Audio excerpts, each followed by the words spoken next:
Ya, Baik, assalamualaikum warahmatullahi wabarakatuh. Selamat sore.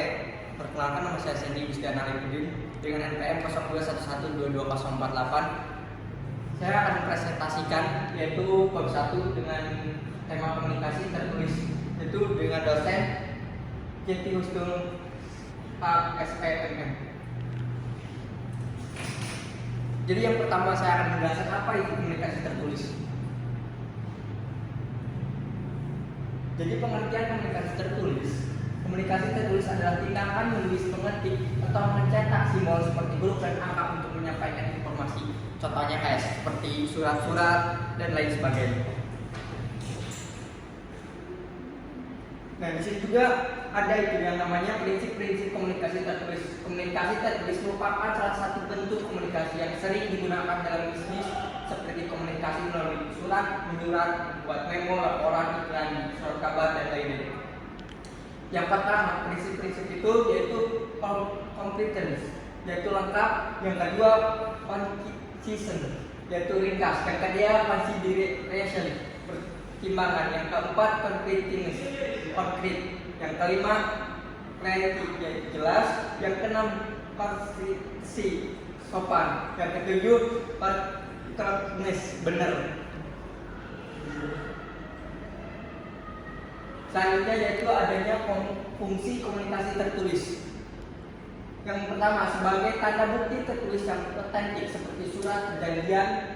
Yang kedua, alat pengingat atau berpikir bila mana diperlukan, misalnya surat yang telah diarsipkan, jadi bisa diulang kembali. Yang ketiga, dokumentasi historis, misalnya surat dalam arsip lama yang digali kembali untuk mengetahui perkembangan masa lampau. Yang keempat, jaminan keamanan seperti surat keterangan jalan. Yang kelima, pedoman atau dasar bertindak, misalnya surat putusan, surat perintah, surat pengangkatan. Yang keenam, lebih efisien dari komunikasi melalui telepon bila jarak antara perusahaan dan langganan jauh sekali. Adapun keuntungan kita menggunakan komunikasi tertulis, yaitu untuk komunikasi tertulis. Satu, adanya dokumen tertulis. Dua, sebagai bukti penerimaan dan pengiriman sebagai alat bukti bisa jadi. Yang ketiga, dapat menyampaikan ide yang lebih. Yang keempat, memberikan analisa, evaluasi dan ringkasan. Yang kelima, menyebarkan informasi pada khalayak ramai. Yang keenam, dapat menegaskan, menafsirkan, menjelaskan komunikasi lisan. Yang tujuh, membentuk dasar kontak atau perjanjian. Adapun kerugian yang dimana komunikasi tertulis itu terdapat kerugian yang pertama, memakan waktu lama untuk membuatnya karena tidak langsung kita berkomunikasi. Yang kedua, memakan biaya yang mahal karena kita memerlukan alat tulis dan lain sebagainya. Yang ketiga, komunikasi tertulis cenderung lebih formal, jadi menggunakan kalimat-kalimat yang formal. Empat, dapat menimbulkan masalah penafsiran. Jadi kita harus menjelaskan kembali ketika orang tersebut tidak dapat menafsirkan.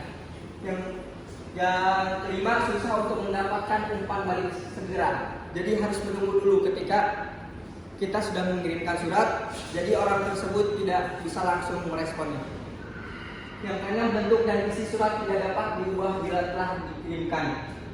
Jadi tidak dapat mengubah kembali ketika seseorang sudah menerimanya, tidak dapat kita rubah. Yang ketujuh, bila penulisan kurang baik maka akan membingungkan si pembaca, jadi kita tidak bisa menjelaskan kembali. Yang kedua, yaitu memecahkan masalah. Dalam merumuskan suatu pesan terdapat beberapa masalah yang harus dipecahkan, yaitu yang pertama yang harus dipecahkan apa yang harus kita katakan, message content. Yang kedua, bagaimana cara mengatakan, message struktur. Yang ketiga, bagaimana mengatakan secara simbolik, message format. Nah, yang ketiga adalah bagaimana langkah penulisannya. Langkahnya yaitu yang pertama, menetapkan tujuan. Jadi tujuan kita untuk apa? Yang kedua, menetapkan siapa pembaca atau audiens, untuk siapa surat tersebut. Menentukan ide apa yang akan disampaikan. Yang ketiga, menggunakan fakta-fakta apa yang akurat. Menggunakan fakta yang akurat. Yang keempat, menyusun ide-ide tersebut ke dalam suatu susunan yang terencana. Yang kelima, memulai penulisan ngecek kembali dan memperbaiki. Baik, terima kasih. Sekian presentasi dari saya. Kurang lebihnya mohon maaf. Assalamualaikum warahmatullahi wabarakatuh.